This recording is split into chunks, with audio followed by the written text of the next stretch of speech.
Oke, Assalamualaikum warahmatullahi wabarakatuh. Ketemu lagi dengan Ibu Anastiani ya di materi uji non parametrik. Oke, nanti untuk materi uji non parametrik ini kita belajar ada 3 ya jenisnya. Yang pertama itu uji Mann-Whitney, yang kedua uji Wilcoxon, dan yang ketiga uji korelasi Spearman. Oke, kita langsung aja ke modul. Ibu buka dulu ya sebentar. Jadi ketiga uji non parametrik di sini kalian nanti harus pahami ketika menemukan beberapa kendala ya. Kalau misalkan yang kemarin parametrik kan misalkan prasyaratnya tadi harus normal sama homogen. Kita langsung aja untuk uji analisis parametrik apa aja sih di sini. Di sini untuk pengujian hipotesis non parametrik adalah pengujian untuk hipotesis jika data yang diperoleh itu tidak berdistribusi normal. Di sini ada jenis data yang nanti biasa sering kalian gunakan, itu datanya ordinal. Terus di sini untuk uji non parametrik juga yang akan dibahas di bab 8 di sini tadi yang udah Ibu jelaskan ya, ada uji Mann-Whitney, ada uji Wilcoxon, ada uji Spearman ya, korelasi Spearman. Di sini ada beberapa tahapan yang kalian harus pahami ya. Oke, biar lebih paham lagi kita langsung saja untuk uji Mann-Whitney di sini digunakan untuk menguji 2 buah rata ya yang berasal dari 2 sampel yang independen. Ingat ciri-cirinya untuk uji Mann-Whitney ini sampelnya itu harus independen, namun tidak berasal dari distribusinya normal. Datanya itu jenisnya data ordinal. Ingat, independen ya, kita perlu garis bawahi. Setelah itu di sini ada contoh. Di sini katanya diambil dari peneliti oleh ahli gizi dari sebuah pabrik minuman ya. Ini terdapat ada 5 responden katanya di sini. Ada yang bebas memilih minuman, ada yang kopi saja, minum kopi ya. Oke, di sini ada 15 responden. Kalian bisa mangga nanti pelajari di modulnya. Kita langsung ke syaratnya. Di sini jika data tersebut dianalisis pada taraf signifikan 5% atau 0,05, apa dapat yang Anda simpulkan bahwa sikap yang bebas memiliki minuman kebutuhan jumlah kalorinya yang lebih banyak dibandingkan dengan sikap yang cuma minum kopi saja ya. Di sini adapun prosedurnya, jadi untuk uji Mann-Whitney di sini kalian harus cek dulu ya apakah ini masuknya ke uji non parametrik atau parametrik. Ketika di sini kita asumsikan contoh yang Ibu berikan ini adalah uji yang non parametrik, yaitu berarti udah jelas data tidak normal ya. Di sini ada prosedurnya untuk pengujian hipotesis yang digunakan sebelum menganalisis data uji non parametrik. Di sini seperti pada pengujian hipotesis, adapun langkah-langkahnya yang pertama itu merumuskan hipotesis. Nah, di sini kita rumuskan dulu. Di sini ada H0-nya itu sikap orang yang bebas memilih minuman memiliki kebutuhan jumlah kalori tidak lebih banyak dari sikap yang minum kopi saja. Terus yang H1-nya sikap orang yang bebas memiliki minuman memiliki kebutuhan jumlah kalori yang lebih banyak dibandingkan dengan sikap yang minum kopi. Langkah yang C, menentukan taraf signifikannya itu ketentuannya alfanya 5% ya, atau 0,05. Yang poin D-nya menentukan statistik uji yang digunakan itu udah jelas karena di sini independen ya. Berarti kita menggunakan uji Mann-Whitney. yang poin yang menentukan kriteria pengujian. Di sini H0 ditolak jika nilai signifikannya lebih kecil dari alfanya. Dan yang terakhir, menuliskan kesimpulan. Oke, seperti biasa ya, nanti kalian atur dulu, aktifkan dulu variabel Q-nya. Kalian input dulu sesuai kebutuhan apa aja sih yang ada yang perlu kalian gali pada informasi itu. Berarti variabelnya apa aja, tipenya harus apa, jenisnya harus apa, sesuaikan dengan soalnya. Di sini untuk variabel Q-nya itu dengan mengisi kalori dan jenis pada kolom name-nya. Untuk kolom tipenya udah jelas, datanya numerik, kolom desimalnya kita nolkan saja, kolom labelnya kita isi jumlah kalori yang dibutuhkan, dan untuk variabel kalorinya itu jenis sikap terhadap minuman. Untuk variabel jenisnya, kolom value untuk variabel kalori diisi dengan non, dengan kolom value untuk variabel jenis. Kita lihat biar lebih jelasnya lagi ya, di sini untuk pelabelan, untuk angka 1 mewakili bebas memilih minuman. Untuk angka 2 cuma yang minum kopi saja ya di sini. Seperti ini ya yang ada pada gambar 8.1 tampilan untuk variabel view pada soal kebutuhan kalori yang bakal diteliti oleh salah satu ilmu gizi ya. Jadi di sini name-nya kalori, tipenya numerik, ininya widthnya 8, desimalnya 0, labelnya jumlah kalori, value-nya nonkan saja. Terusnya maka kalian tinggal nanti ikuti sesuai yang ada di modul yang Ibu berikan. Untuk baris yang kedua jenis, numerik 8 ini jenis sikap ya yang tadi Ibu jelaskan. Untuk yang nomor 1 bebas memilih minuman, untuk yang nomor 2 minum kopi dan seterusnya. Oke, setelah itu baru kalian aktifkan data view-nya. Setelah itu seperti biasa ya, biar lebih cepat, kalian menginput dulu jumlah kalori ini di Excel. Tapi kalau misalkan nanti di copy paste ternyata tidak bisa, kalian harus diinputkan satu-satu di aplikasi SPSS-nya. Gitu ya.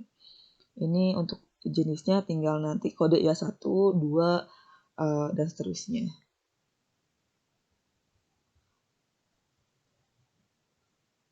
Di sini setelah itu baru simpan dengan nama filenya itu main with me ya.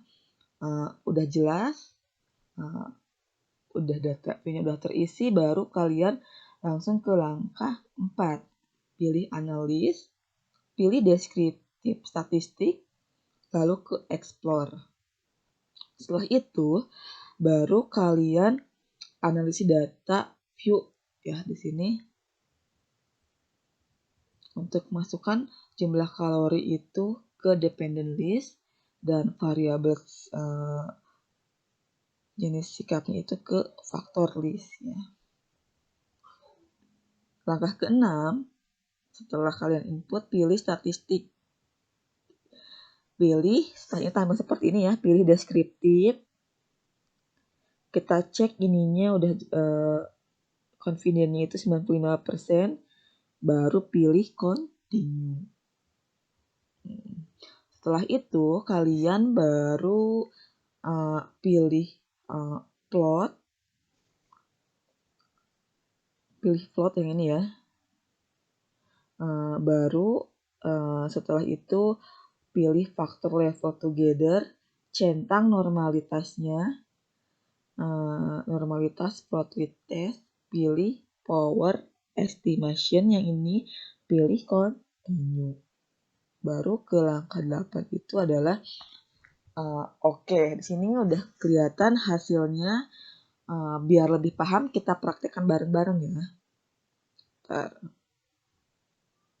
Ibu buka dulu, ini ada contoh ya.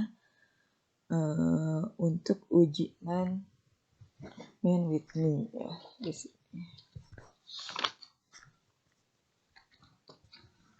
Ini udah kita cek udah betul variabel Q-nya Setelah itu baru masuk ke data view dan inputkan untuk kalori berarti jumlah yang tadi ya.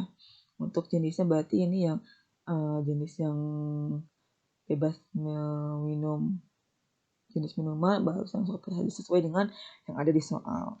Baru kita langsung analis aja ya, ke analis tadi teh, baru ke deskriptif, statistik, pilih explore.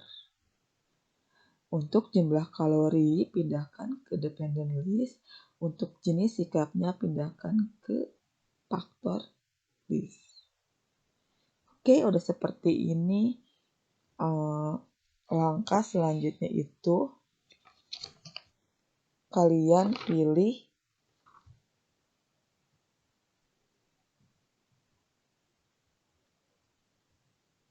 plot ya. Baru kalian centang normalitasnya. Ini udah faktor level together-nya udah. Ini ganti jadi power estimation. Setelah itu ini nggak usah diaktifkan ya. Baru continue. Setelah itu beres, oke. Simpel ya. Cuma berapa menit udah beres. Cuman di sini yang perlu kalian harus pahami berarti pada tabel deskriptifnya di sini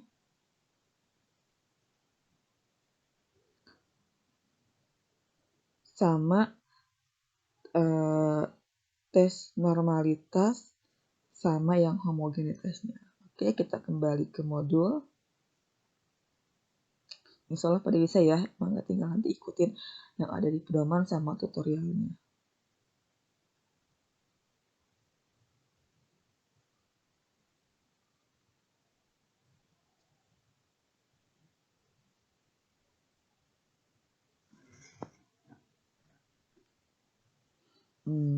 Yang kalian harus lebih dipahami itu hasil membaca dari output analisis uji main with me-nya ya. Di sini kita bahas bareng-bareng. Di sini berdasarkan hasil output dari main with me di sini dapat dilihat pada tabel deskriptif bahwa nilai rata-rata kalori yang dibutuhkan orang bebas memilih minuman itu adalah sebesar rata-ratanya itu 149.29 atau koma ya. Kita cek di sini, ini dilihat pada tabel deskriptif ya. Nah ini ya, rata-ratanya. Setelah itu baru sedangkan rata-rata kalori yang dibutuhkan orang yang minum kopi saja di sini yaitu 155,75. Selanjutnya berdasarkan hasil uji normalitas data dengan uji Kolmogorov Smirnovnya itu untuk uji ini ya sama Sapiro ini kita cek normal apa enggak sih.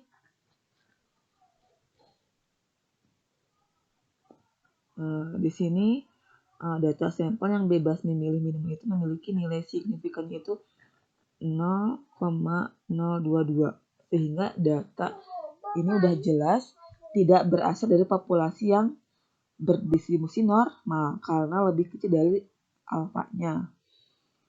Sehingga kelompok yang memiliki nilai signifikan kopi di sini 0,200 sehingga data tersebut bukan dari populasi yang berdistribusi normal. Jadi kita cek juga uji homogenitasnya. Di sini memiliki nilai signifikan itu 0,615. Di sini datanya itu berasal dari populasi yang homogen.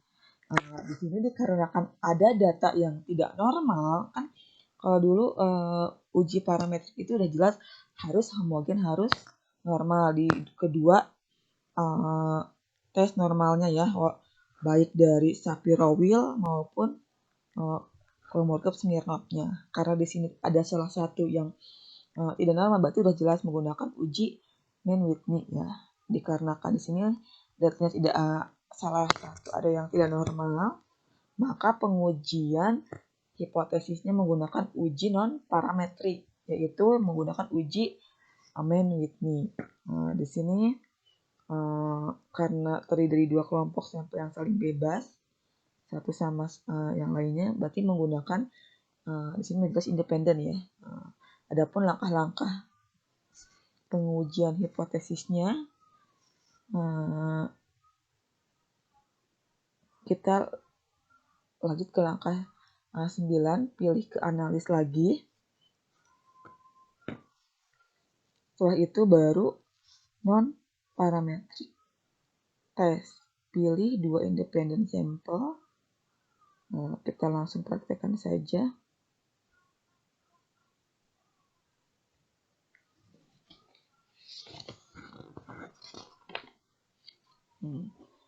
Ke analis ya.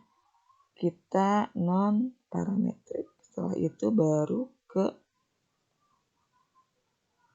2 independent sampel. Tampilan seperti ini. Untuk jumlah kalori, masukkan ke tes variabelnya. Untuk jenis sikapnya, masukkan ke groove variabel. Oke, setelah itu baru kita, karena yang digunakan ini Mann-Whitney, berarti kliknya yang Mann-Whitney ya.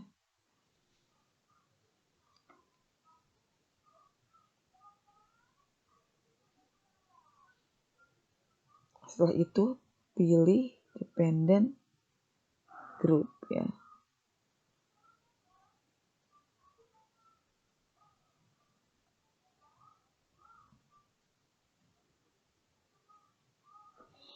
Oke, untuk kita tuliskan 1 karena cuma ada 2 ya di sini. Baru setelah itu continue. Oke.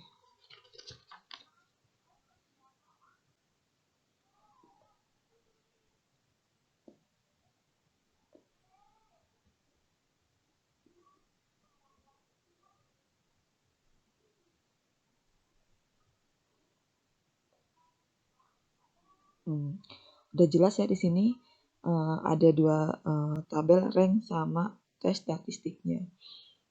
Di sini untuk bebas minuman itu N-nya 7, yang kopi itu 8.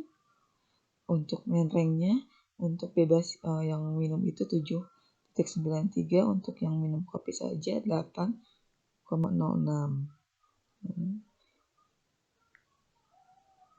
Untuk uji Mann-Whitney-nya di sini 27,500. Kita balik lagi ke modulnya ya. Oke, kita langsung ke hasilnya aja. Untuk ini kalian nanti tinggal baca-baca saja ya.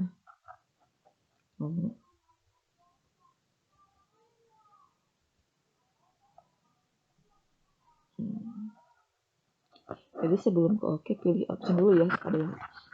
Pilih option pada kotak statistik, pilih deskriptifnya yang ini. Pada kotak missing value-nya pilih yang pertama. Yang exclude test by testnya ya. Baru pilih continue. Setelah itu baru ini ada hasilnya.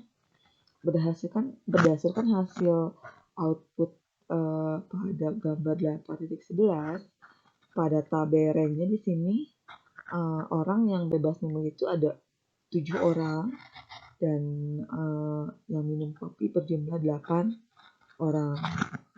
Sedangkan pada tabel tes statistiknya dapat dilihat bahwa nilai Bandwidth-nya di sini dari jumlah kalori itu yang dibutuhkan adalah 27,500 ya. Di sini ada namanya Ibu.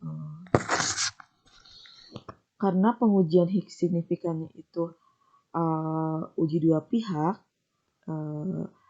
yaitu yang dicek signifikan kedua talentnya itu adalah 0,954. Di sini karena pengujian hipotesisnya yang digunakan adalah uji satu pihak kanan, alias katakannya itu lebih banyak ya, karena penelitian lebih baik, lebih bagus. Nah, karena di sini lebih menguji sebuah minuman, berarti sini lebih banyak. Sedangkan pada hasil SPS 17 di sini untuk uji menunjukkan nilai uji dua pihaknya itu harus dibagi 2 terlebih dahulu, yaitu 0,954 dibagi 2 0,477. Di sini nilai signifikannya lebih besar dari alfanya, yaitu 0,05, sehingga kalau lebih besar berarti kita bisa cari kesimpulan kedua kategori sikap terhadap minuman, baik yang bebas maupun yang minum kopi saja, memiliki jumlah kalori yang sama atau tidak berbeda. Berarti di sini kesimpulannya baik yang minumnya bebas maupun yang kopi saja itu memiliki kalori yang sama atau tidak berbeda. Itu yang kesimpulan dari uji Bandwidth-nya. Oke, untuk pengujian non parametrik uji Bandwidth itu aja mungkin yang bisa Ibu jelaskan. Nanti setelah ini kita lanjut ke video berikutnya. Oke, Ibu tutup dulu. Ibu akhiri. Wassalamualaikum warahmatullahi wabarakatuh.